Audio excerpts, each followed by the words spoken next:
Lo que acaba de ocurrir en Estados Unidos no es simplemente un titular más entre tantos informes económicos que pasan frente a nosotros como si fueran nubes en el cielo. No es una variación técnica, ni un ajuste rutinario, ni un movimiento inocuo. Es, literal y matemáticamente, un cambio en el precio del dinero. Y cuando se altera el precio del dinero, todo lo demás se mueve con él: las deudas, las inversiones, las hipotecas, las tarjetas de crédito, los ahorros, el valor del trabajo, los precios del supermercado, la vida de las familias y, en última instancia, el destino completo de la economía global. Pero hay algo más profundo. Cuando la Fed baja las tasas de interés, lo que realmente hace es presionar un botón que activa una carrera en la que participas, aunque no lo sepas, en la que compites aunque nadie te lo haya dicho, y en la que, si solo tienes ahorros y no inversiones, probablemente ya vas perdiendo desde la línea de salida. La Reserva Federal no es un grupo misterioso en un sótano oscuro, ni un círculo de brujos financieros. Es un organismo con un poder monumental. Ellos deciden cuántos dólares existen, cuánto cuestan esos dólares y cuánta presión monetaria soportará la economía de 330 millones de personas y, por extensión, buena parte del resto del mundo. Cuando ellos hablan, los mercados dejan de hablar y empiezan a escuchar. Cuando ellos mueven una pieza, todas las demás piezas se recolocan, incluso si nadie lo nota en el momento exacto en que sucede. Por eso, cuando anunciaron su decisión de reducir los tipos de interés, el impacto no quedó aislado en gráficos o comunicados técnicos. Fue una onda expansiva que viajó desde los bancos de inversión hasta los bolsillos de la gente común, aunque la mayoría no se enterara. Para comprender la magnitud del movimiento, hay que entender primero que los tipos de interés no son cifras arbitrarias que un grupo de economistas inventa detrás de una mesa. Representan el costo fundamental del dinero, el precio que determina si pedir un préstamo es caro, barato o peligroso. Cuando la Fed baja las tasas, está abaratando el crédito con toda intención, como si redujera el precio de entrada a un juego al que todos estamos obligados a participar, incluso quienes no quieren jugar. De un día para otro el endeudamiento se vuelve más atractivo, las empresas encuentran mayor incentivo para financiarse, los compradores potenciales de vivienda sienten que tienen una oportunidad más accesible y la maquinaria económica se acelera. Ese es el lado visible, el que los medios suelen presentar. Pero existe otra cara, una más silenciosa y más decisiva. Cuando se abarata el dinero, también se abarata el valor del ahorro, porque la rentabilidad que recibe quien deja su dinero quieto en un banco se reduce de inmediato. Lo que hace que esta situación sea tan traicionera es que la mayoría de la población no entiende que la Fed no recorta los tipos de interés para hacerte un favor, ni para ayudarte a pagar una hipoteca más barata, ni para que el crédito sea más cómodo. Lo hace porque la economía empieza a mostrar señales de debilidad. Ellos lo ven antes que nadie, las empresas comienzan a contratar menos, el consumo se enfría, el desempleo se asoma como una sombra lenta y pesada, y la confianza se erosiona de forma invisible. Es entonces cuando la Fed presiona el freno, y ese freno se traduce en tipos más bajos. No están celebrando la fortaleza del sistema, están reaccionando al miedo, están defendiendo la economía de un posible deterioro, intentando evitar que la rueda deje de girar. Este movimiento marca el comienzo de una carrera financiera que no avisa, que no da tregua y que deja en evidencia la diferencia entre quienes ponen su dinero a trabajar y quienes lo dejan dormir. Imagina una pista de atletismo en la que algunos corredores comienzan con zapatos de alta tecnología y entrenamiento profesional, mientras otros ni siquiera saben que se ha disparado el cronómetro. Así funciona el sistema cuando las tasas bajan. Los inversores reciben de inmediato el mensaje de que el dinero barato está aquí, que es momento de tomar posiciones agresivas, que los activos subirán porque la liquidez empieza a inundar el mercado. Quien maneja capital lo sabe, quien tiene experiencia lo interpreta y quien conoce el comportamiento de la Fed lo anticipa. Pero la mayoría de personas atrapadas en la rutina diaria ni siquiera se enteran de que la carrera ha comenzado y continúan con sus ahorros en cuentas que ahora rinden menos que antes. Lo más brutal es que la transferencia de riqueza no se produce con violencia, ni con escándalo, ni con protestas. Se produce en silencio. Cada vez que baja la rentabilidad del ahorro, cada dólar quieto se erosiona. Cada vez que los mercados suben impulsados por la liquidez, se amplía la brecha entre quienes tienen activos y quienes no. Cada vez que la Fed mueve el precio del dinero, el sistema reconfigura ganadores y perdedores sin preguntar. Es una desigualdad estructural incrustada en la propia política monetaria. Y lo más inquietante es que esta desigualdad no es accidental. Quien ahorra es castigado para estimular el gasto. Quien invierte es premiado porque ese dinero dinamiza el mercado. El sistema está diseñado así. La decisión que la Fed acaba de tomar funciona como el pistoletazo inicial de un nuevo ciclo, uno que puede durar meses o incluso años, pero que ya ha comenzado. Quien entienda lo que representa estará en posición de anticiparse. Quien no, vivirá atrapado en una realidad en la que el dinero se vuelve más débil, los precios más altos y las oportunidades más costosas. La carrera no es justa, pero está en marcha. Y la decisión más importante ahora no es lo que la Fed hará después, sino lo que tú decides hacer con tu dinero mientras todo cambia a tu alrededor. El precio del dinero es una de esas realidades silenciosas que moldean tu vida diaria sin pedir permiso, sin hacer ruido y sin necesidad de que seas consciente de ello. Es casi como una fuerza gravitacional económica que actúa en todo momento, estés o no prestándole atención, y que determina desde cuánto pagas por una casa hasta el tipo de oportunidades que tendrás en el futuro. Para entender cómo opera, primero tienes que imaginar al dinero no como billetes, monedas o simples números que aparecen en tu app bancaria, sino como un recurso con un costo, un valor dinámico que se ajusta de acuerdo con las decisiones más elevadas dentro del sistema financiero, decisiones que no se ven pero que siempre se sienten. Cuando escuchas que los bancos centrales suben o bajan las tasas de interés, lo que realmente está sucediendo es un ajuste directo al precio del dinero, y aunque parezca una noticia lejana, en realidad es una señal que te está diciendo si en los próximos meses tu vida será más cara, más barata, más complicada o más llena de oportunidades.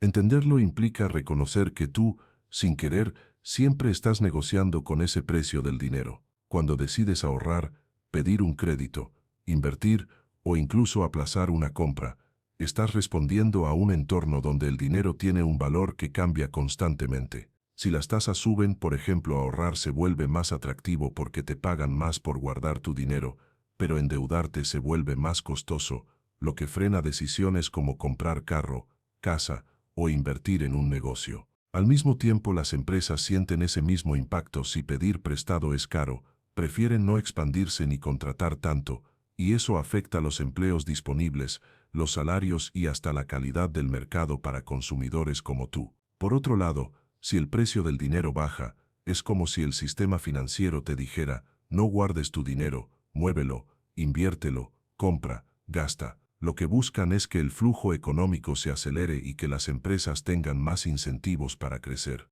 Todo esto sucede incluso cuando tú no lo notas, porque el dinero se mueve en un nivel profundo que modela los comportamientos de millones de personas y empresas al mismo tiempo. Mientras tú decides si comprar algo o esperar a que esté más barato, otros miles están tomando decisiones iguales que, combinadas, generan consecuencias enormes. Ese es el poder invisible de las tasas de interés. Pueden empujar a toda una sociedad a gastar más o a gastar menos, a asumir más riesgos o a ser más conservadora, a abrir negocios o a cerrarlos. En otras palabras, el precio del dinero dirige la economía desde las sombras y tú formas parte de esa danza incluso si nunca has leído un reporte financiero. Cuando quieres comprender por qué el precio del dinero te afecta, tienes que ir un poco más allá y observar las consecuencias físicas de ese ajuste invisible. Si estás pagando un crédito de vivienda, por ejemplo, un pequeño cambio del 1% en la tasa puede significar millones adicionales en pagos totales. Si estás pensando en montar un negocio y necesitas financiación, ese mismo cambio puede hacer que una idea rentable deje de serlo. Incluso si no te endeudas, incluso si no pides prestado, estás siendo afectado porque las empresas que fabrican lo que consumes, desde alimentos hasta tecnología, sí están sujetas a ese precio del dinero, y lo que ellas pagan por operar se refleja directamente en lo que tú pagas por vivir. Además, el precio del dinero afecta también la velocidad con la que el dinero pierde valor. Cuando el dinero está barato, la inflación tiende a subir porque se mueve en exceso. Las personas compran más, las empresas producen más, Los precios suben porque hay más competencia y más demanda por lo mismo. En cambio, cuando el dinero se vuelve caro, la inflación se frena porque todos gastan menos y el sistema se enfría, así como cuando apagas un motor que venía a alta velocidad. Por eso, las tasas de interés son el termostato de la economía. No son un simple indicador financiero, son el volante que controla el clima económico en el que vives, la herramienta que puede mantener el equilibrio o generar tormentas si se usa de forma incorrecta. Lo fascinante, y al mismo tiempo inquietante, es que el precio del dinero es uno de los factores más determinantes en la creación o destrucción de riqueza. Las personas que entienden cómo funciona y cómo anticiparse a sus movimientos pueden construir riqueza más rápido que aquellas que solo reaccionan cuando ya es demasiado tarde. Quienes saben leer el comportamiento de las tasas pueden decidir cuándo endeudarse estratégicamente, cuándo ahorrar, cuándo invertir en activos como bienes raíces, acciones o negocios, y cuándo retirarse a una posición más defensiva. Porque sí, aunque nadie te lo haya dicho directamente, tú puedes usar el precio del dinero a tu favor. El problema es que la mayoría de la gente ni siquiera sabe que eso existe.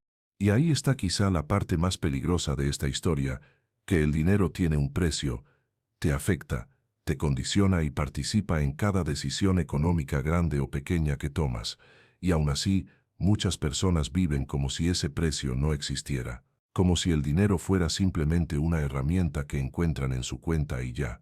Pero el precio del dinero está siempre ahí, dictando quién prospera, quién se estanca y quién se endeuda de por vida. Y aunque no quieras aceptarlo, influye también en tus emociones económicas, en la forma en que percibes la seguridad financiera, en lo que sientes cuando pagas una factura, en lo que sueñas cuando piensas en tu futuro, en la forma en que ves tus metas.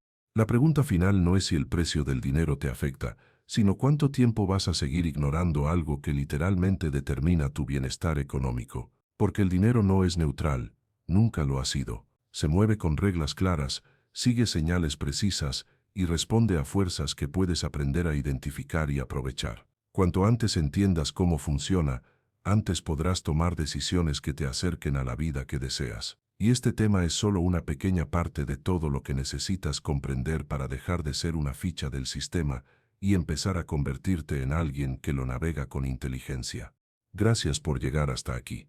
Si te gusta este tipo de contenido y quieres seguir aprendiendo sobre cómo funciona realmente el dinero, la economía y las oportunidades que puedes aprovechar, no olvides suscribirte y activar la campanita. Tu apoyo hace posible que sigamos creando contenido de valor para ti. Cuando la Reserva Federal anuncia un recorte de apenas el 0,25%, mucha gente piensa que es un ajuste menor, casi irrelevante, como si ese cuarto de punto fuera apenas un movimiento simbólico dentro de un panorama monetario mucho más grande. Pero quienes realmente entienden la arquitectura del sistema financiero saben que un recorte de esa magnitud es cualquier cosa menos insignificante. No es un gesto casual, no es un ajuste rutinario, no es un simple detalle técnico. Es un mensaje en clave, un aviso cifrado que la Fed envía al mercado, a los bancos, a los gobiernos, a las empresas, a los inversionistas y, aunque no lo sepas, también a ti. Porque en el mundo económico, un 0,25% puede ser la diferencia entre una economía frenada y una economía reactivada, entre una crisis contenida y una crisis amplificada, entre riqueza que se multiplica y riqueza que se evapora silenciosamente. Para empezar, un recorte de esta magnitud suele ser interpretado como una señal de que la Reserva Federal ha detectado tensiones bajo la superficie, tensiones que no siempre aparecen en los titulares o que todavía no son visibles para el público general. Un recorte pequeño es una manera de decir, estamos viendo algo que queremos corregir antes de que sea demasiado tarde. Y ese algo puede ser un enfriamiento demasiado agresivo del crédito, una desaceleración en sectores clave, un deterioro del empleo que todavía no aparece en las cifras oficiales o un riesgo financiero que aún se mantiene oculto detrás de balances que parecen saludables. La Fed rara vez actúa por impulsos, cada movimiento es una carta estratégica colocada en la mesa con precisión quirúrgica. Y cuando Powell anuncia un recorte del 0,25%, lo que realmente está diciendo es que la institución está ajustando el timón para evitar que la economía se desvíe más de lo tolerable. Pero lo más importante aquí no es solo el recorte en sí, sino el modo en que Powell lo comunica, el lenguaje que utiliza, su tono, la forma en que responde a las preguntas, los matices que deja entrever.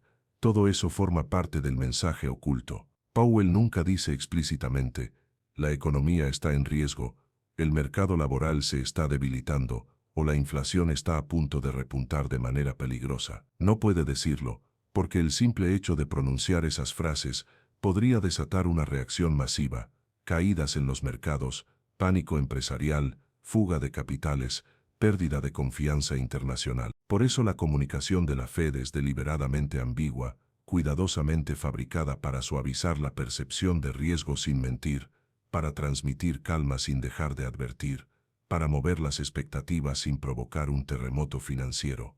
Entonces, ¿cuál es el mensaje oculto detrás de un recorte tan pequeño? Es, en esencia, una advertencia silenciosa.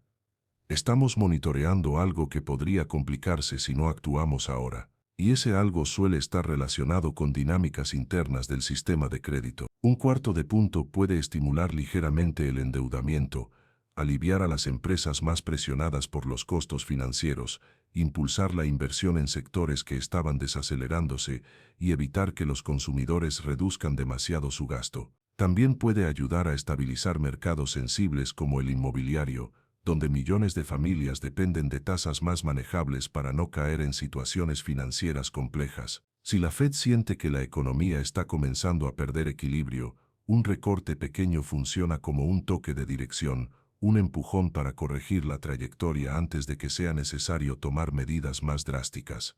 Sin embargo, también existe otra lectura, una más profunda y menos evidente para quienes no estudian estos patrones con detenimiento. Cuando la Fed recorta un 0,25%, pareces lo que está haciendo no es tanto estimular la economía, sino probar la reacción del mercado. Es un movimiento táctico que les permite evaluar si los inversores interpretan el recorte como un gesto de confianza, lo cual impulsa el mercado al alza, o como una señal de preocupación, lo cual puede generar nerviosismo generalizado. Powell utiliza este tipo de recortes para medir sensibilidad, para observar cómo se mueven los bonos, cómo reaccionan las expectativas de inflación, qué sucede con la curva de rendimientos y cómo empiezan a posicionarse los grandes fondos institucionales. Es casi como lanzar una piedra al agua y observar las ondas que genera.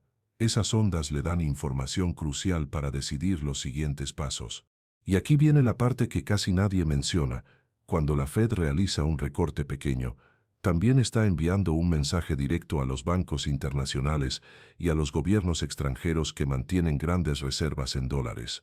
Les está diciendo, no vamos a dejar que la economía se enfríe demasiado, no vamos a permitir que el dólar se vuelva un obstáculo para el comercio global, no vamos a estrangular el crédito internacional. Este tipo de recortes tienen un impacto geopolítico, porque el dólar no es solo una moneda nacional, es la columna vertebral del sistema financiero mundial. Cuando Powell mueve las tasas, los mercados del planeta reaccionan, las cadenas de suministro, los precios de las materias primas, las inversiones extranjeras, todo se ajusta de acuerdo con esos movimientos milimétricos. Para el ciudadano común, un recorte del 0,25% puede parecer imperceptible, pero en realidad toca todos los aspectos de la vida económica. Puede volverte más fácil conseguir un crédito para emprender un negocio, puede mejorar tus posibilidades de refinanciar una deuda, puede aliviar la presión inflacionaria que afecta tu presupuesto mensual, puede evitar que empresas cercanas a ti reduzcan personal por falta de liquidez. Un cuarto de punto puede determinar si una fábrica permanece abierta o si reduce su producción, si un proyecto inmobiliario avanza o se detiene, si tu dinero ahorrado pierde valor más rápido o si se estabiliza. Y cuando Powell decide un ajuste tan sutil, lo hace con un ojo puesto en el presente y otro en el futuro. Es como enviar un mensaje doble. Por un lado, indica que la Fed está dispuesta a apoyar la economía si lo considera necesario.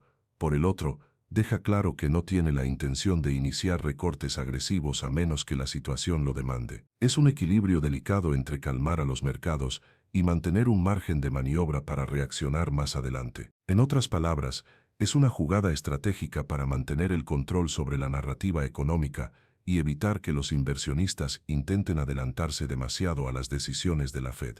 Todo esto demuestra que el recorte del 0,25% no es solo un número técnico, es una señal, un mensaje diplomático, un movimiento táctico y una advertencia envuelta en sutileza. Es una pieza clave dentro de un tablero global donde cada movimiento tiene consecuencias profundas. Y aunque su impacto pueda parecer pequeño en apariencia, quienes entienden la lógica del sistema saben que estos ajustes son como las vibraciones iniciales de un cambio mayor que podría venir más adelante. Por eso es tan importante comprender lo que Powell está diciendo incluso cuando no lo dice directamente. La Reserva Federal siempre se presenta ante el público como una institución técnica, casi fría, neutral, guiada exclusivamente por datos y por modelos que buscan el equilibrio económico. Pero detrás de esa imagen existe un mandato dual que la obliga a caminar sobre una cuerda extremadamente delgada, y esa cuerda, cuando el mercado laboral comienza a mostrar grietas, se tensa hasta un punto que pocos imaginan. El mandato dual, mantener la estabilidad de precios y alcanzar el máximo empleo sostenible, parece sencillo cuando se enuncia, casi como dos metas que pueden coexistir sin mucha tensión. Pero en la práctica, estas dos fuerzas son como polos opuestos dentro del mismo imán. Cuanto más presionas uno, más se te escapa el otro. Y en ese espacio estrecho y contradictorio es donde la Fed intenta equilibrar el destino económico de una nación entera.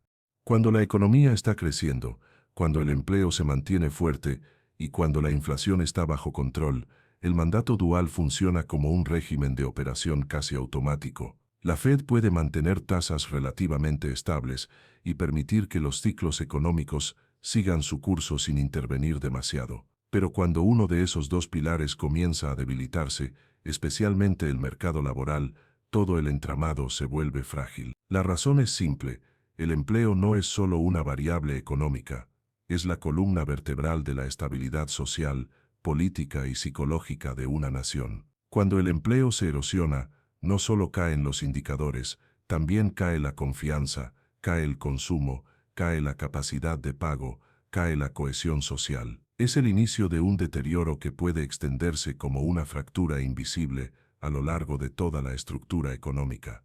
Por eso la Fed presta tanta atención a los datos del mercado laboral, incluso más de lo que suele admitir públicamente. Y no solo a las cifras principales, como la tasa de desempleo, sino a detalles que pasan desapercibidos para la mayoría: la participación laboral, las horas trabajadas, los despidos en sectores sensibles, las revisiones mensuales que casi nadie lee, los indicadores adelantados que muestran si las empresas están dejando de contratar o si están recortando horas antes de recortar personal. Powell sabe que cuando el empleo empieza a deteriorarse, ese deterioro no se detiene por sí solo. Es como una grieta que, si no se interviene a tiempo, avanza hasta romper la estructura completa.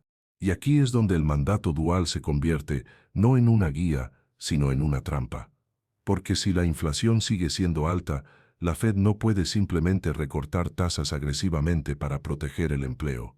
Pero si la inflación baja demasiado rápido, corre el riesgo de entrar en deflación, lo cual destruye puestos de trabajo de manera aún más profunda. Es una paradoja peligrosa: hacer demasiado podría disparar la inflación, pero hacer muy poco podría llevar a una ola de despidos masivos. El mandato dual no le permite priorizar completamente uno sobre el otro, y esa tensión genera un miedo profundo dentro de la institución, el miedo a actuar demasiado tarde.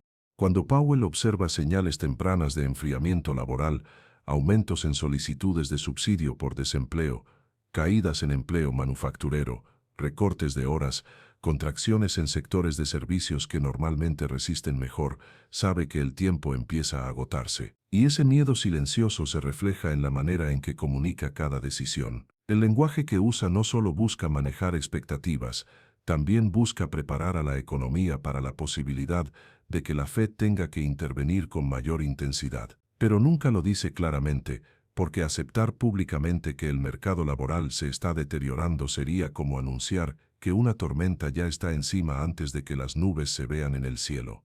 La realidad es que el empleo se comporta como un indicador rezagado. Cuando la Fed se da cuenta de que algo anda mal, es porque ese deterioro ya comenzó semanas o meses antes. Y esa es la fuente del verdadero temor dentro de la institución. La Fed sabe que no puede permitirse esperar a que las cifras muestren un deterioro evidente, porque cuando eso sucede, ya no se trata de correcciones suaves, sino de impactos profundos. Por eso el mandato dual, en la práctica, significa anticipar. Significa leer señales que todavía no son visibles para todos. Significa interpretar variaciones mínimas como señales potenciales de un problema mayor. Significa actuar antes de que el público entienda por qué actúa. Pero también existe un temor aún más profundo, que el deterioro del mercado laboral no sea temporal, sino estructural. Que las empresas estén cambiando su manera de contratar, que la tecnología esté desplazando empleos más rápido de lo previsto, que ciertos sectores no vuelvan a recuperarse, que los jóvenes entren a un mercado laboral que ya no ofrece movilidad ascendente y que quienes pierdan su empleo no encuentren otro de igual calidad. La Fed no puede resolver problemas estructurales, pero sí es la primera en detectarlos, y cuando los detecta, la tensión entre mantener la inflación bajo control y proteger el empleo se vuelve casi insoportable. Cada recorte, cada pausa, cada declaración, cada gráfico que Powell muestra durante las conferencias de prensa está marcado por ese miedo subyacente, el miedo a que el mercado laboral sea más frágil de lo que parece. Y cuando el empleo se debilita, toda la economía tiembla, porque el consumo disminuye, las empresas reducen sus inversiones, los bancos se vuelven más rígidos, los hogares entran en modo defensivo y los gobiernos enfrentan presiones fiscales. Es una reacción en cadena que puede convertirse en un círculo vicioso. Menos empleo genera menos consumo genera menos producción genera todavía menos empleo. El mandato dual obliga a la Fed a caminar entre dos abismos, y cuando uno de esos abismos comienza a abrirse más rápido de lo previsto, la institución debe actuar con una precisión quirúrgica. No puede recortar demasiado rápido porque perdería credibilidad y podría desatar presiones inflacionarias. No puede recortar demasiado lento porque podría multiplicar los despidos y acelerar una recesión. Y en esa encrucijada Powell debe decidir qué sacrificio es más tolerable para el sistema, un poco más de inflación hoy o un aumento profundo del desempleo mañana. Y aunque el público no lo vea, aunque los titulares no lo mencionen, aunque la mayoría de la gente siga su vida sin percibir estos movimientos invisibles, la Fed sabe que cada decisión es un acto de equilibrio que sostiene o quiebra la estabilidad de millones de hogares. Ese es el peso real del mandato dual, no solo equilibrar números, sino equilibrar vidas. Cuando los datos del empleo empiezan a mostrarse débiles, la mayoría de la gente apenas lo nota. Se publican informes, se comparten porcentajes, se repiten cifras en noticieros, pero para el ciudadano común, esos números no representan nada concreto hasta que la situación lo toca directamente. El despido de un familiar, la reducción de horas, la dificultad para encontrar trabajo, las empresas contratando menos o incluso pausando nuevas vacantes. Sin embargo, en los mercados financieros, esos mismos datos provocan una reacción visceral, casi instintiva, porque quienes operan allí entienden que el empleo no es simplemente un indicador más, sino el latido que mantiene viva toda la economía. Y cuando ese latido se vuelve irregular, los mercados entran en un estado de alerta tan profundo que incluso un movimiento tan pequeño como un recorte del 0,25% desencadena nerviosismo, especulación y, en el peor de los casos, temor de que ese pequeño recorte sea apenas el primero de muchos. Todo comienza con señales que son extremadamente sutiles: un ligero aumento en las solicitudes iniciales de desempleo, un descenso en la creación de empleo en sectores clave, revisiones negativas de meses anteriores que contradicen la narrativa optimista, encuestas empresariales donde los directivos confiesan que están reduciendo contrataciones o que están viendo una caída significativa en la demanda. Esos detalles, aunque casi imperceptibles para la mayoría, encienden alarmas en quienes entienden la dinámica del deterioro laboral. Una economía rara vez pasa del pleno empleo al colapso repentino. Lo hace mediante pequeñas fisuras que se expanden lentamente hasta que ya no pueden ocultarse más. Y es precisamente en ese punto donde los mercados reaccionan con pánico, porque saben que cuando la Fed observa un deterioro temprano en el empleo, la respuesta suele ser una serie de recortes de tasas para intentar estabilizar la situación. Pero esa misma acción, paradójicamente, puede ser interpretada como una admisión implícita de que algo grave se avecina. Los mercados no temen el recorte en sí, temen lo que significa, lo que está revelando, lo que la Fed está tratando de frenar antes de que se vuelva inmanejable. Cuando se anticipa que vendrán varios recortes adicionales, el mensaje que se interpreta es que la economía está perdiendo fuerza más rápido de lo que se está reconociendo públicamente. Esto genera una especie de histeria racional. Los inversionistas comienzan a preguntarse qué está viendo la Fed que ellos aún no ven. Se preguntan si la debilidad del mercado laboral es más profunda, más estructural, más duradera. Se preguntan si los sectores que parecen sólidos están comenzando a mostrar grietas internas, si las empresas están guardando silencio sobre despidos futuros para no desplomar el precio de sus acciones antes de tiempo. Y así, la expectativa de más recortes se convierte en un amplificador del miedo, no en un calmante. Cada recorte proyectado funciona como una sombra sobre los meses siguientes. Si hoy recortan un cuarto de punto, ¿cuánto tendrán que recortar en los próximos 8 meses? Medio punto, 3/4, 4 recortes seguidos. ¿Se aproxima una recesión técnica, o una contracción mucho más profunda?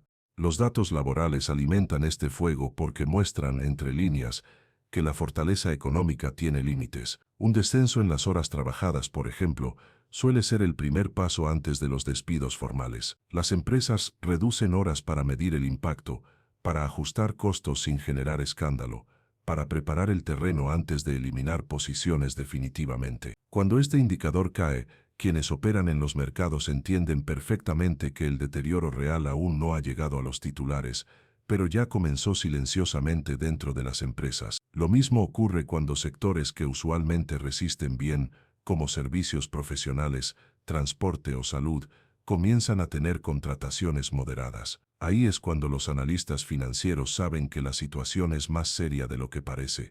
Y cuando los datos muestran caídas consecutivas en la creación de empleo, aunque sean pequeñas, los mercados lo interpretan como una tendencia consolidada. No importa si el informe mensual arroja un número relativamente aceptable, si viene acompañado de revisiones negativas de meses anteriores, el mensaje es inequívoco, la dirección es hacia abajo. Esa dirección, aunque lenta, es suficiente para hacer que los grandes fondos comiencen a reposicionarse, para que los inversores institucionales reduzcan exposición a sectores cíclicos y para que el dinero empiece a migrar hacia activos más defensivos. Esta migración provoca reducciones en liquidez, volatilidad en los mercados y una creciente especulación sobre qué hará la Fed para evitar que la situación se descontrole.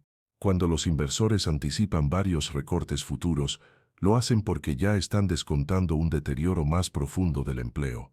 Es como si vieran el futuro reflejado en los datos presentes, incluso cuando los informes oficiales todavía intentan presentar la situación como manejable. Esta anticipación provoca movimientos bruscos en los mercados de bonos, donde la curva de rendimiento comienza a invertirse con más fuerza, señal clásica de que los inversionistas esperan un debilitamiento económico importante. Los bonos a largo plazo bajan sus rendimientos porque el mercado cree que más pronto que tarde, la Fed tendrá que recortar tasas de manera agresiva para evitar un colapso más amplio.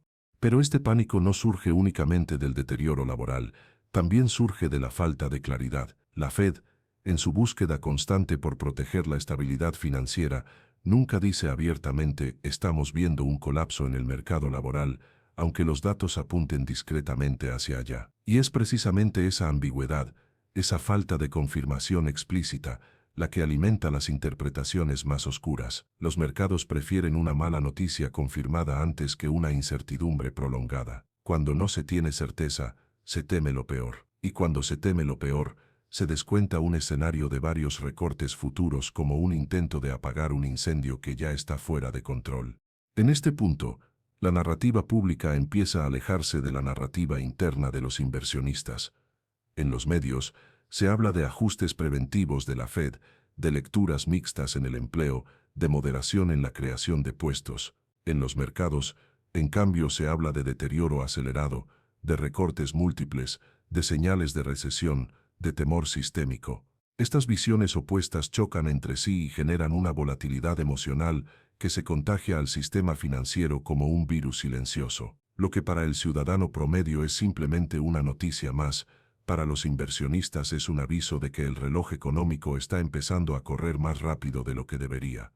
Y en ese ambiente cargado de nerviosismo, la interpretación de cada palabra de Powell se vuelve obsesiva. Los inversionistas analizan su tono, sus pausas, su lenguaje corporal, la forma en que menciona ciertos datos y evita otros. Cada frase es diseccionada buscando señales de que el deterioro es más profundo. Incluso una expresión ligeramente más tensa puede ser interpretada como un indicio de preocupación. Esta lectura hiperanalítica existe porque la Fed jamás admitirá abiertamente que la situación laboral está empeorando. Hacerlo sería devastador para la confianza. Así que los mercados se ven obligados a leer el mensaje entre líneas, lo cual amplifica el nerviosismo. Por eso, cuando la situación laboral comienza a mostrar esos signos tempranos de debilidad, el pánico por futuros recortes no es solo un temor económico, es una lectura profunda del estado real del sistema. Los recortes futuros implican que la economía se está desacelerando, que las empresas están frenando inversiones, que el consumo podría caer, que la recesión está más cerca de lo que parece, y sobre todo implican que la Fed está tratando de actuar antes de que sea demasiado tarde. Cuando la Reserva Federal mueve su tasa, ya sea un recorte minúsculo de 0,25% o una subida agresiva en tiempos de crisis, la mayoría de las personas piensa que ese cambio solo afecta a bancos, analistas y grandes inversionistas. Nada más lejos de la realidad. Cada ajuste, por pequeño que parezca, desata un efecto dominó que empieza en los niveles más altos del sistema financiero, continúa descendiendo por capas interconectadas del crédito y finalmente termina golpeando o beneficiando algo tan simple como tu cuota mensual, tu tarjeta de crédito, tu hipoteca, o incluso el precio de las cosas que compras a diario. Es un proceso silencioso, casi invisible, pero completamente real. Y entender este efecto dominó es entender por qué movimientos que parecen irrelevantes en los noticieros terminan transformando tu vida económica de manera profunda, aunque no lo notes inmediatamente. Todo comienza en una sala donde un grupo de personas, Powell y los gobernadores de la Fed, votan sobre si mover o no la tasa de referencia. Esa tasa no es la que tú pagas, ni la que le cobran a tu banco, ni la que aparece en tu tarjeta de crédito. Es apenas el primer dominó en una fila larguísima, pero es el dominó clave. El resto cae dependiendo de la dirección, magnitud y velocidad de ese movimiento inicial. Cuando la Fed baja la tasa, está enviando una señal, quiere abaratar el costo del dinero. Cuando la sube, quiere encarecerlo. Sin embargo, esta voluntad no se transmite mágicamente. Lo hace a través de canales estructurados que forman la columna vertebral del sistema financiero. El segundo dominó, y uno de los más importantes, es la prime rate. Esta es la tasa que los bancos más grandes de Estados Unidos cobran a sus clientes más seguros y confiables, usualmente grandes corporaciones con fuerte respaldo financiero. Y aunque parezca un concepto lejano, es la tasa que determina prácticamente todo el sistema de crédito minorista. Cuando la Fed mueve su tasa, los bancos ajustan la prime rate casi inmediatamente, porque no pueden darse el lujo de perder márgenes. En cuanto la tasa de referencia baja, la prime baja con ella, y cuando sube, lo hace también. La prime rate es como la versión minorista institucional de la tasa de la Fed, un puente entre el corazón del sistema financiero y el resto del mundo que paga intereses todos los días. Pero aquí ocurre algo que casi nunca se explica. Aunque tú no pidas préstamos corporativos, aunque no seas una multinacional, aunque no pidas dinero en grandes cantidades, el precio de todo crédito que recibes está vinculado de algún modo a esa prime rate. No importa si hablamos de préstamos personales, hipotecas, créditos de autos, tarjetas de crédito, líneas de crédito rotativas o incluso préstamos estudiantiles. Todo está construido sobre ese mismo pilar, porque los bancos, para proteger su rentabilidad, ajustan inmediatamente las tasas que te cobran a ti, que le cobran a las empresas pequeñas y medianas, y que aplican en prácticamente cualquier instrumento financiero que implique prestar dinero a personas o negocios. Aquí es donde el efecto dominó realmente comienza a tocar tu bolsillo. Si tienes una tarjeta de crédito con tasa variable, que casi todas lo son, la tasa que pagas sube o baja cuando lo hace la prime rate. Si tienes una línea de crédito con tu banco, también se ajusta. Si tienes un préstamo para tu negocio o estás pensando en financiar un automóvil, las condiciones cambian, los pagos mensuales cambian, el costo de endeudarte cambia. Incluso si nunca pides créditos, el impacto llega de otras maneras. Los comercios que sí están endeudados suben precios, los proveedores ajustan sus márgenes, los alquileres pueden aumentar porque los dueños financian sus propiedades con préstamos indexados a estas tasas. Al final, tú terminas absorbiendo parte del impacto aunque tu comportamiento financiero sea extremadamente conservador. Cuando la Fed baja tasas, al principio parece un alivio, las cuotas bajan, el costo del dinero disminuye, y muchas personas sienten que finalmente pueden respirar un poco más. Pero este alivio también viene acompañado de un fenómeno menos visible.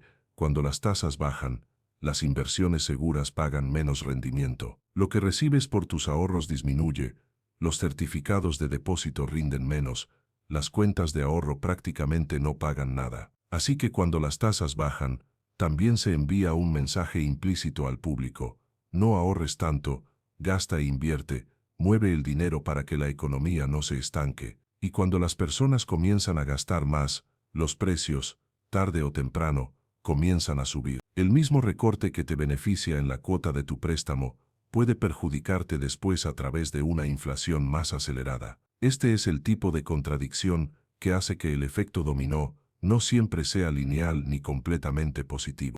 Lo contrario ocurre cuando la Fed sube tasas. Todo se vuelve más caro: tu tarjeta, tu crédito del auto, tu préstamo personal.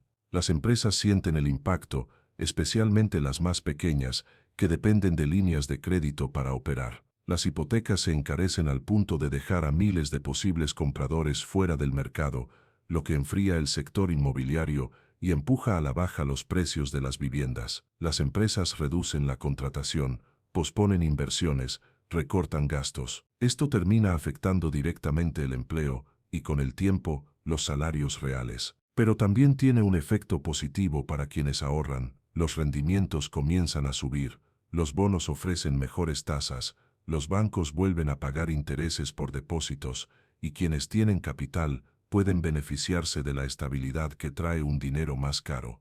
En ese sentido, cuando la Fed ajusta la tasa, no está simplemente moviendo un número técnico, está rediseñando todas las condiciones bajo las cuales una nación entera vive, gana, gasta, invierte, se endeuda y ahorra. Cada ajuste se convierte en un reordenamiento completo de prioridades económicas.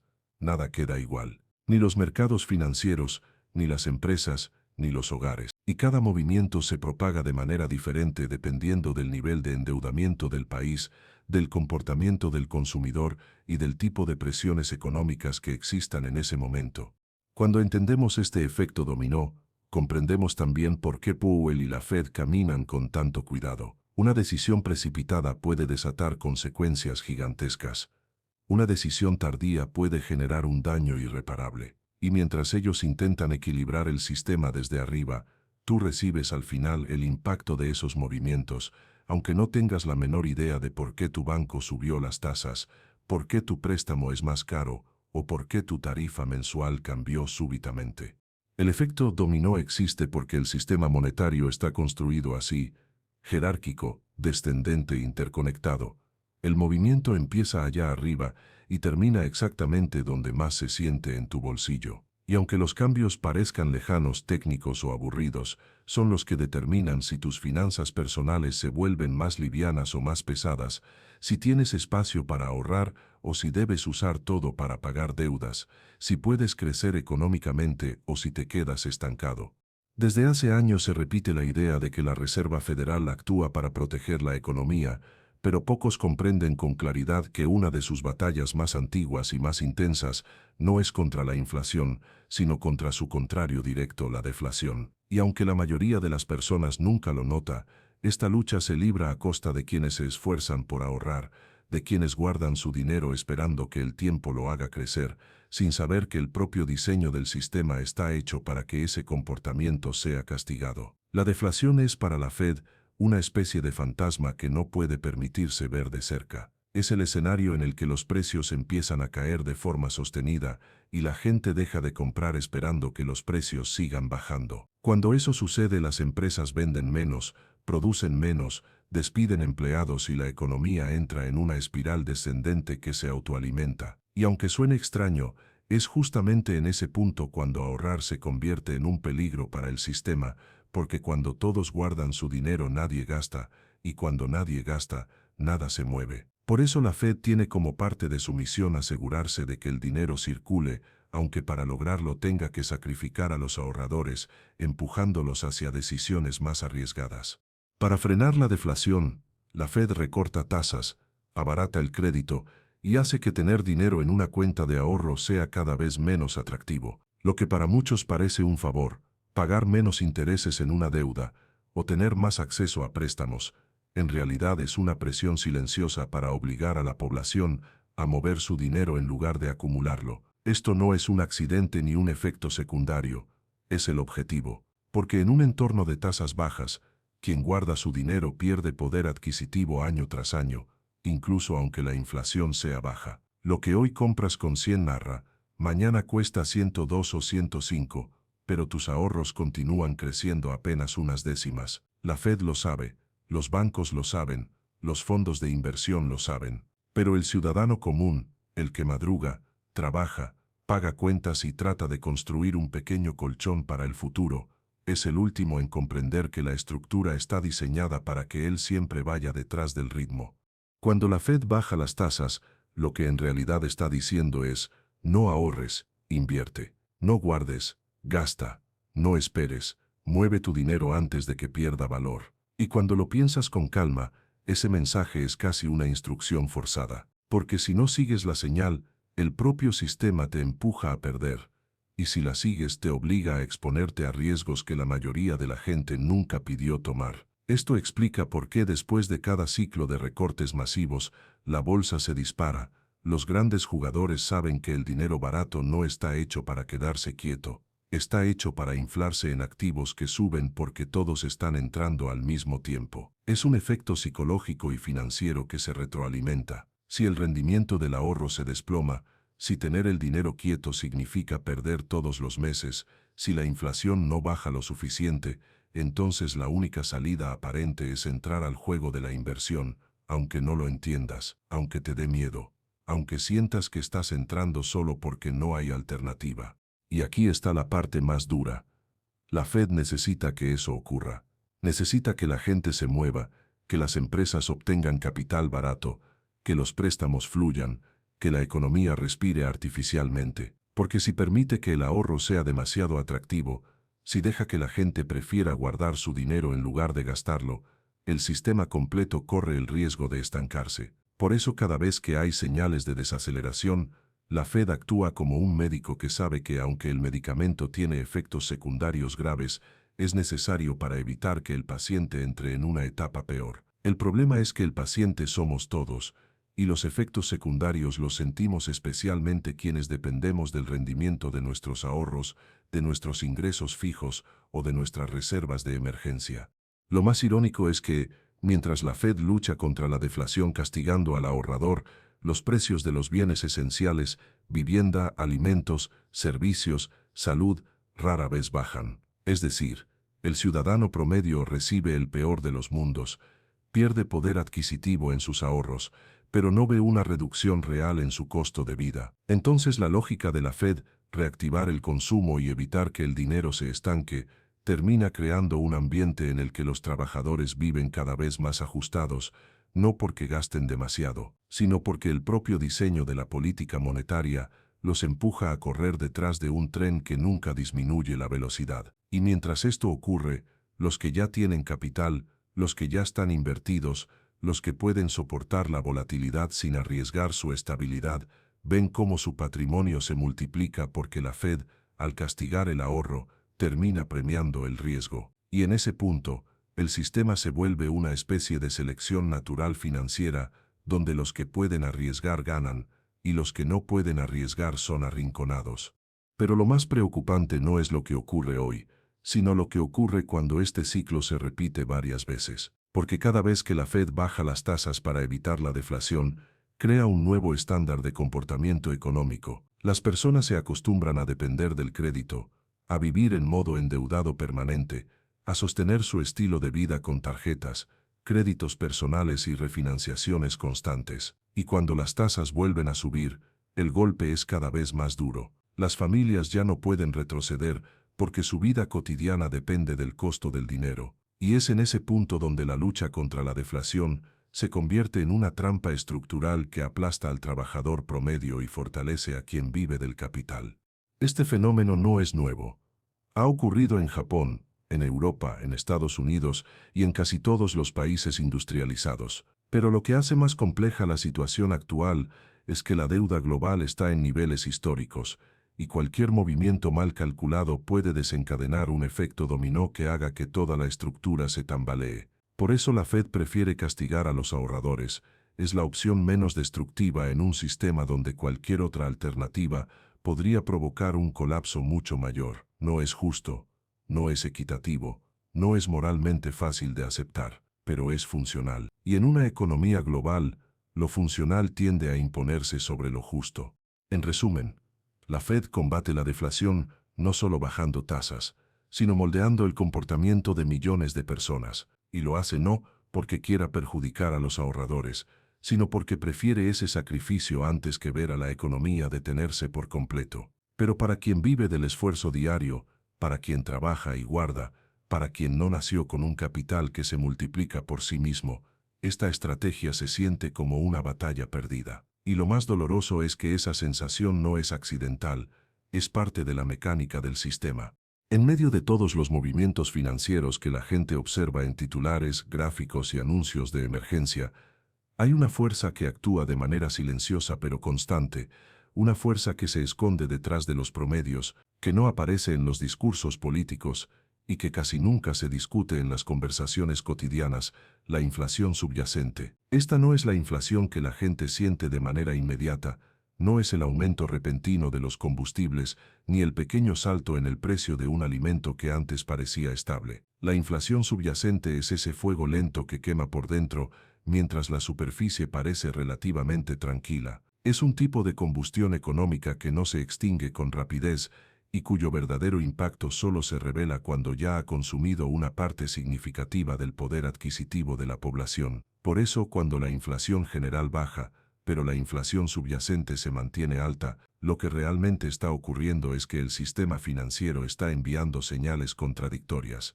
Por un lado, el discurso oficial dice que la situación está mejorando. Por otro, los fundamentos muestran que algo profundo sigue desacomodado. Ese fuego interno se alimenta de varios elementos: salarios que no suben con la misma rapidez que los precios, sectores que no pueden reducir costos, servicios esenciales que incrementan sus tarifas cada año, y una economía global donde casi ningún país está dispuesto a perder competitividad, congelando precios o estancando inversiones. La gente cree que la inflación es solo el aumento del precio del pan o del transporte, pero en realidad es un cambio estructural que afecta la columna vertebral de la sociedad, desde la vivienda hasta la salud, desde la educación hasta el ahorro para la jubilación. Y cuando esa inflación subyacente se mantiene encendida, obliga a la gente a tomar decisiones que nunca habría considerado en tiempos más estables. Por ejemplo, antes una persona podía vivir relativamente tranquila si guardaba dinero en una cuenta de ahorro con un rendimiento mínimo. Podía planear su futuro esperando que su dinero creciera de forma modesta pero segura. Sin embargo, cuando la inflación subyacente es más alta que cualquier rendimiento que pueda obtener en un producto financiero tradicional, ese cálculo desaparece. De repente, guardar dinero significa perder. Y cuando guardar dinero significa perder, la población es empujada hacia un tipo de carrera que no todos desean correr: la carrera hacia los activos que sí generan rendimiento. Es una carrera desigual, llena de obstáculos, con reglas complejas que favorecen a quienes ya venían entrenados mucho antes de que comenzara. Mientras la inflación subyacente se mantiene encendida, los inversionistas experimentados la ven como un escenario claro. Es momento de mover capital, de inflar posiciones en activos que puedan ganar valor, incluso si los precios se disparan. Pero para la persona común, esta situación crea una presión emocional y financiera constante. Se ve obligada a considerar activos que no entiende, a entrar en mercados volátiles donde un error puede borrar años de esfuerzo, a seguir la corriente de lo que todos están haciendo, incluso si siente que está entrando a un terreno desconocido. Y esa es precisamente la esencia de la carrera.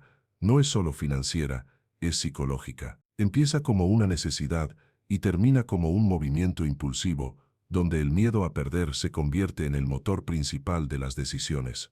La inflación subyacente actúa como un depredador silencioso del dinero quieto. No importa cuánto ahorres, si ese ahorro permanece inmóvil, pierde terreno todos los días. Y esa pérdida no es visible de manera inmediata, pero se acumula con el tiempo, hasta que un día te das cuenta de que lo que antes te alcanzaba para 10 cosas ahora te alcanza para 8, luego para 6, y finalmente para menos de lo que imaginabas. Esa situación crea una sensación de urgencia que empuja a la gente hacia activos como acciones, bienes raíces, fondos indexados, criptomonedas, materias primas y una larga lista de vehículos financieros que no estaban diseñados para el ciudadano promedio, sino para quienes podían soportar pérdidas y esperar el momento adecuado para volver a entrar. Esta carrera hacia los activos se intensifica cuando la Fed baja las tasas de interés, porque el dinero barato genera el efecto inmediato de inflar el valor de los activos financieros. La gente lo ve, las bolsas suben, los bienes raíces suben, los metales suben, las inversiones alternativas se vuelven populares. Entonces, cada persona que había decidido no invertir se siente excluida de esa ola de crecimiento. Pero ese impulso no siempre es racional. Muchos entran porque temen quedarse atrás, no porque comprendan el funcionamiento real del mercado. Es un comportamiento colectivo que se alimenta de la sensación de que algo se me está escapando, de que cada día que pasa sin invertir es un día perdido. Y lo más trágico es que el sistema lo sabe. La inflación subyacente es una herramienta que, aunque no fue diseñada con ese propósito, termina funcionando como un mecanismo natural para desplazar el dinero hacia los mercados de riesgo. Es como si la economía estuviera configurada para obligar a las personas a mover su dinero, a no quedarse quietas, a apostar, a participar. Quien no participa pierde, quien participa corre el riesgo de perder también, pero al menos tiene la posibilidad de ganar. Es una lógica cruel pero efectiva, una lógica que mantiene viva la actividad económica a costa del equilibrio emocional y financiero de millones de personas. El fuego de la inflación subyacente no se apaga con discursos optimistas ni con pequeños ajustes en las tasas de interés. Es una fuerza profunda que refleja todos los desequilibrios que la sociedad arrastra desde hace décadas: concentración de riqueza, salarios estancados, deuda creciente, dependencia del crédito, precarización del empleo y una estructura económica global que castiga la estabilidad para premiar el movimiento. Por eso, mientras este fuego siga encendido, la carrera hacia los activos no se detendrá. Y esa carrera siempre tendrá ganadores y perdedores. Los primeros son los que ya tenían capital, los segundos son los que apenas están intentando construirlo. La fiesta bursátil no empieza cuando la economía está bien, empieza cuando la economía está lo suficientemente mal como para que la Reserva Federal decida intervenir y empujar dinero hacia el sistema. Y lo más curioso es que a primera vista parece una contradicción absoluta. Cuando la gente se siente insegura, cuando las empresas recortan gastos, cuando los empleos se vuelven frágiles y la inflación golpea la puerta de cada hogar, el mercado financiero comienza a subir como si estuviera celebrando un triunfo que nadie más puede ver. Es en esos momentos cuando compradores desesperados entran, no porque entiendan lo que está ocurriendo, sino porque sienten que si no lo hacen están destinados a quedarse afuera para siempre. Es ahí donde aparece esa palabra tan repetida pero tan poco comprendida: FOMO, el miedo a quedarse fuera, una fuerza tan poderosa que puede mover millones de dólares en segundos y cambiar la trayectoria completa de una economía entera. Cuando la Fed baja las tasas, los grandes inversores lo entienden inmediatamente. El dinero barato equivale a activos en ascenso. No necesitan esperar a que los datos oficiales confirmen nada. Se mueven antes, anticipan, compran, inflan posiciones. Pero lo importante es que el movimiento inicial es silencioso, casi invisible para la mayoría de las personas. Cuando finalmente se vuelve evidente es porque las bolsas ya han subido un tramo considerable. Entonces, el público general empieza a sentir que algo se está escapando, que otros están ganando mientras ellos siguen atrapados en su rutina, lidiando con salarios que no alcanzan, con deudas que no disminuyen y con precios que suben de manera implacable. Esa sensación de quedarse atrás se convierte en un detonante emocional que impulsa a las personas a entrar en un mercado que ya lleva semanas o meses corriendo hacia arriba.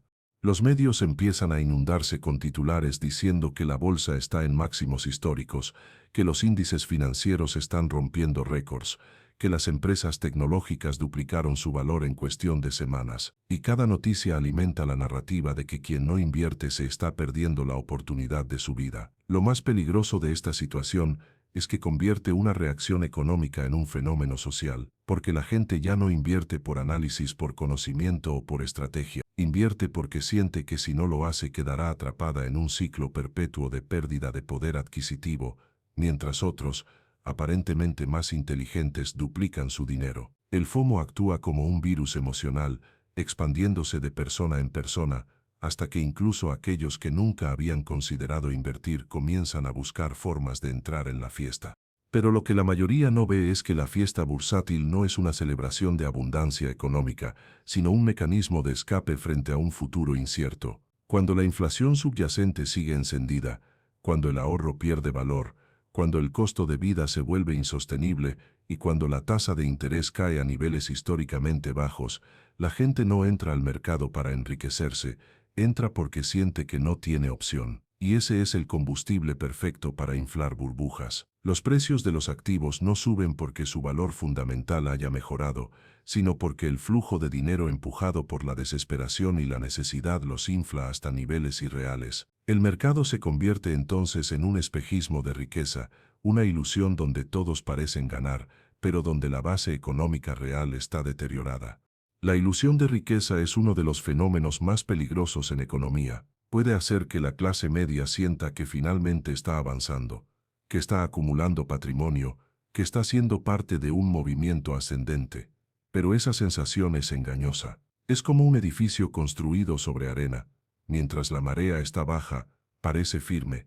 Cuando sube revela su fragilidad. Y cuando la inflación sigue alta, esa ilusión se vuelve aún más dañina porque hace creer que la economía está sólida, cuando en realidad se está contrayendo desde adentro. El valor de las acciones puede duplicarse, pero si el costo de los alimentos, la vivienda y los servicios aumenta al mismo tiempo, el incremento en los activos financieros no se traduce en una mejora real en la calidad de vida. Es riqueza en papel, no riqueza tangible. Esta dinámica se vuelve aún más perversa cuando la gente endeudada entra al mercado buscando multiplicar su dinero para salir de deudas. Es como intentar apagar un incendio con gasolina. Entran tarde, impulsados por el miedo a quedarse atrás, compran cuando los precios están inflados por la euforia colectiva y cuando el mercado corrige, porque siempre corrige, son precisamente ellos quienes terminan perdiendo más. Los grandes inversores, por su parte, ya se habrán salido antes, con ganancias considerables, porque conocen el patrón, porque han visto esta película cientos de veces, porque entienden que la fiesta nunca dura para todos por igual. Pero la ilusión de riqueza no solo alimenta la especulación financiera, alimenta también la inflación misma. Cuando la gente siente que es más rica, que su patrimonio ha crecido, se vuelve más propensa a gastar, y ese gasto adicional presiona más la demanda de bienes y servicios, lo cual aumenta los precios. Así, la inflación no solo es un fenómeno económico, sino una consecuencia psicológica de la percepción de que la riqueza está aumentando. Los mercados suben, la gente gasta más, los precios suben, y la inflación se recalienta incluso cuando la economía real está débil. Es como si el sistema estuviera atrapado en un ciclo donde la percepción de riqueza temporal causa una pobreza real más profunda. Esta fiesta bursátil, alimentada por el FOMO y cubierta por la ilusión de riqueza, se convierte entonces en un mecanismo de transferencia de dinero desde las manos de quienes llegan tarde hacia las manos de quienes controlan el tiempo de entrada y salida. Y aunque suene duro, es la realidad. El FOMO enriquece a unos pocos y empobrece a muchos. La economía en papel puede verse vibrante, las gráficas pueden mostrar curvas ascendentes, los medios pueden repetir una narrativa optimista, pero el ciudadano común vive una realidad completamente distinta. Una realidad donde trabaja más y obtiene menos, donde su dinero vale menos cada mes, donde la promesa de progreso económico se siente cada vez más lejana. El mayor problema es que esta dinámica se ha normalizado. La gente ya acepta que los mercados suban incluso cuando todo lo demás está mal. Acepta que la riqueza se concentre. Acepta que su salario no avance. Acepta que la inflación erosione su futuro. Y en ese ambiente cualquier repunte bursátil se celebra como si fuera la señal de un renacer económico, cuando en realidad es simplemente el reflejo de un sistema que ha aprendido a inflar activos para ocultar sus propias debilidades estructurales. Y así, después de recorrer cada una de estas capas ocultas del sistema financiero, después de mirar de frente cómo las decisiones que se anuncian en conferencias de prensa, en gráficos de Wall Street o en notas técnicas de la Reserva Federal, terminan moldeando la vida cotidiana de millones de personas, queda claro que no estamos ante un simple ciclo económico, ni ante una serie de ajustes temporales. Estamos ante una estructura que respira, que se mueve, que se defiende y que, cuando es necesario, sacrifica a unos para sostener a otros. Una estructura que castiga el ahorro, que empuja al riesgo, que crea ilusiones de riqueza y que al mismo tiempo erosiona silenciosamente el poder adquisitivo del ciudadano promedio. Una estructura donde la volatilidad se normaliza, donde la incertidumbre se convierte en rutina y donde el progreso deja de sentirse como una escalera ascendente para convertirse en una cinta transportadora que avanza más rápido de lo que cualquiera puede correr. Todo lo que analizaste aquí no es teoría, no es especulación, no es exageración, es la realidad que vivimos, la realidad que la mayoría intuye, pero pocos son capaces de explicar con claridad.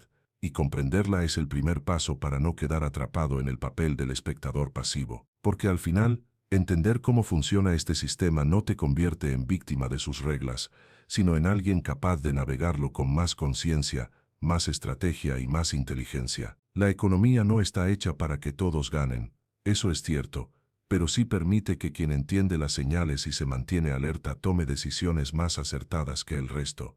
Si llegaste hasta aquí, si seguiste cada parte y cada reflexión profunda, entonces ya estás en un lugar diferente al de la mayoría, un lugar donde tienes información, perspectiva y criterio, y eso te da ventaja. Ahora todo depende de ti, cómo usas este conocimiento, cómo lo aplicas y cómo te posicionas para que las próximas decisiones de la Fed o de cualquier banco central del mundo no te tomen por sorpresa sino preparado. Gracias por acompañarme en esta exploración tan completa.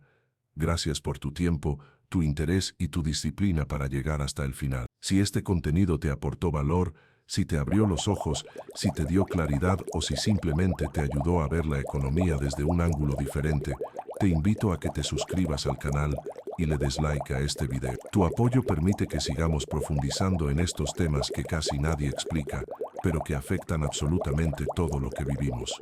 Nos vemos en el próximo análisis. Cuídate, mantente informado y sobre todo, mantente despierto.